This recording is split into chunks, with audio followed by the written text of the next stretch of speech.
Čaute, prichádza Hoka Clifton Pro. Prečo Pro? Pretože už tu nemáme žiadnu CME penu. Hoka pri modeli Clifton Pro použila konečne super kritickú EVA penu.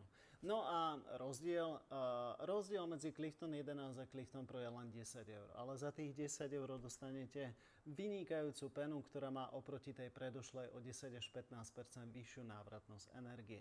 A teda ak hľadáte Clifton, alebo vám Clifton príde taký, že veď nie je to zlá teniska, ale chceli by ste mať niečo energickejšie, tak Clifton Pro bude tou správnou voľbou.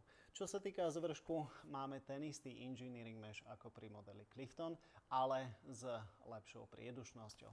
Medzi podrážku sme si povedali, a čo sa týka podrážky, je tu Durabrush Rubber, ktorý má prekrytie komplet celej plochy jednotlivých penových segmentov, ale tie lamely a tá zmes je taká, že ak bude vonku mokro, tak tu sa o trakciu báť naozaj nemusíte.